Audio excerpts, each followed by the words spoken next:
Hey, how's it going out there, everybody? For those of you who know me, and for those of you who don't know me, if you're here for the first time, my name is Jesse, and I am going to be doing a comic book review.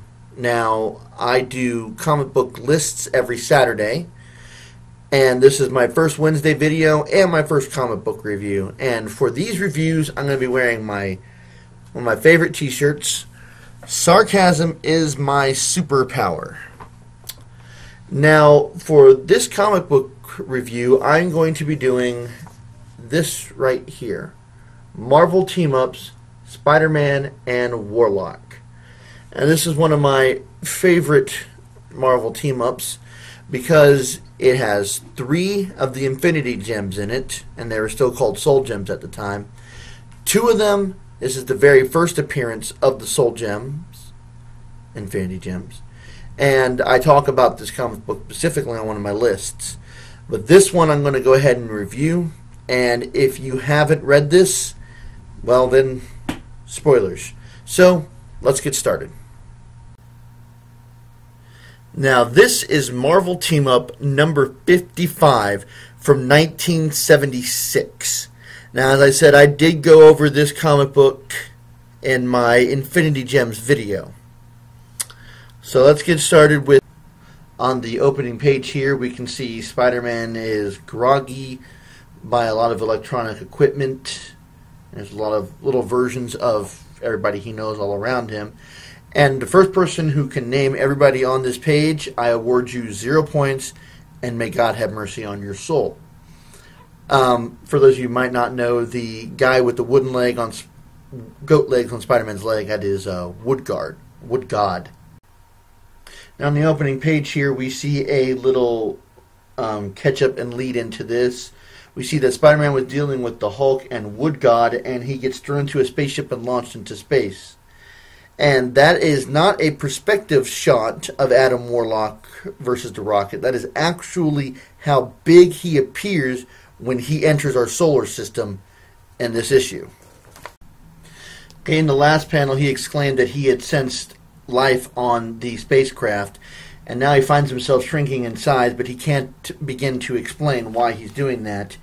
He senses an isolated patch of oxygen close to them, and it appears to be the blue area of the moon where there is plant life growing.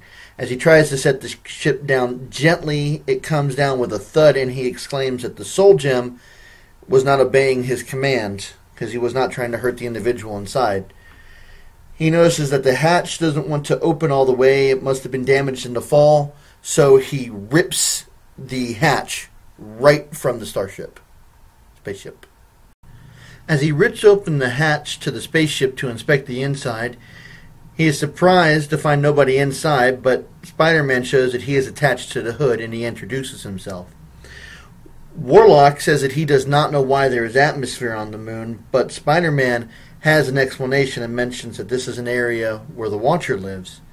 As he's asking Warlock if he can get a ride back to the Earth, Warlock's Soul Gem suddenly informs him of danger, and a giant version of the Stranger pops over from behind the trees.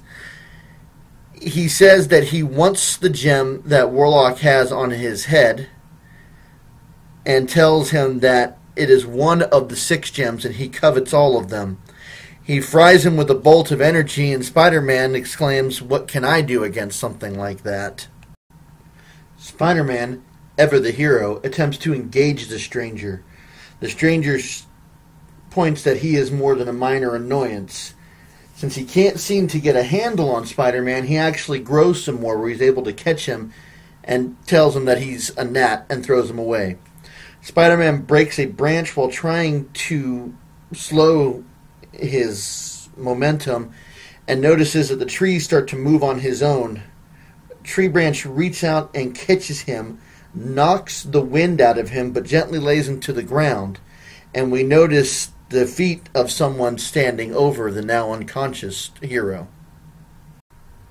Warlock, seeming righting himself again, faces off against the Stranger, and we get to see a little bit more of what the Stranger's reality gem, yet to be named that, on his forehead, is capable of. He demands Warlock to hand over his gem, and Warlock says that he can't because handing over the gem would mean his death. Upon that, Warlock lifts a section of the moon up with both of them standing on it. It explodes, and Warlock plummets back towards the Earth moon and burns up on re-entry. Sorry. The stranger showed that he demolecularized himself and blew up the chunk. And he says it's a pity that taking the soul gem would mean ending his life. We cut to Spider-Man, who is regaining consciousness with the individual standing over him. He reveals that he is the gardener and that he is using the oxygen on the moon to grow his garden. And then he tells Spider-Man to stay back for a second because the stranger is close. And he wonders what has brought the stranger to this part of the cosmos. Spider-Man tells the gardener that the stranger is there for Warlock's gem. The gardener says it's none of his concern. As Spider-Man swings away, the gardener disappears, and Spider-Man wonders if it was just a figment of his imagination. As he swings in to engage the stranger one more time, he notices that Warlock is hooked up to a machine that the stranger exclaims will help him remove the soul gem. Spider-Man makes sure his web shooters are fully full of web and attacks one more time. He completely covers the stranger in a webbing net, which the stranger then grows and starts to break out of, and tells him that his interference is futile. And Spider-Man says, yeah, well, prove it.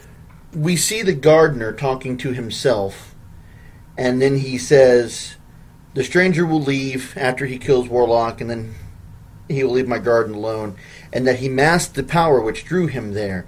But then he says that the stranger is not after Warlock's gem, but he's after him, and he reveals a red jet on his forehead, which is the power gem yet to be named.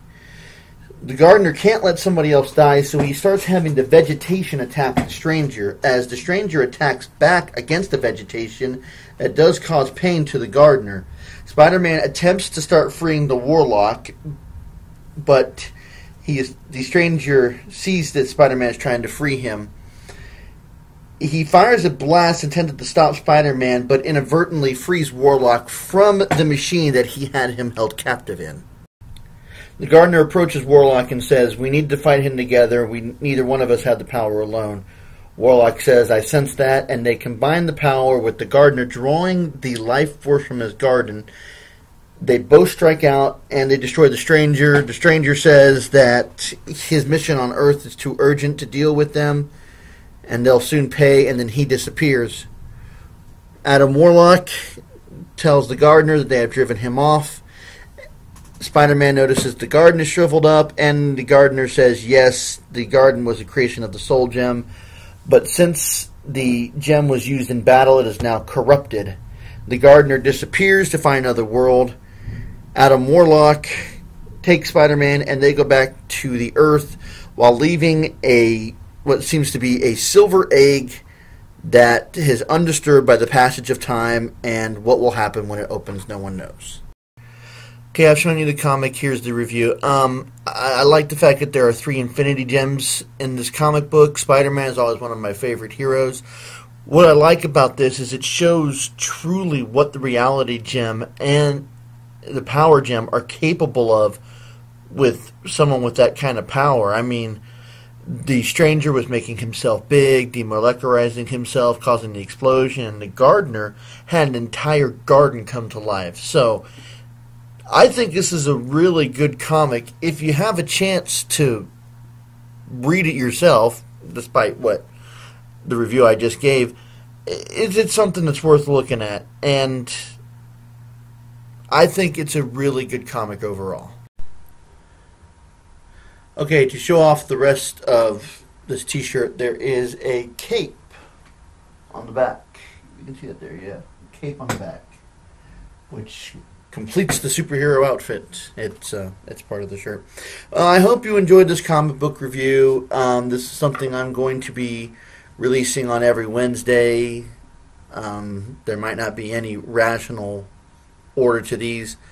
It's just something I like, I pick out, and I'm going to go ahead and review.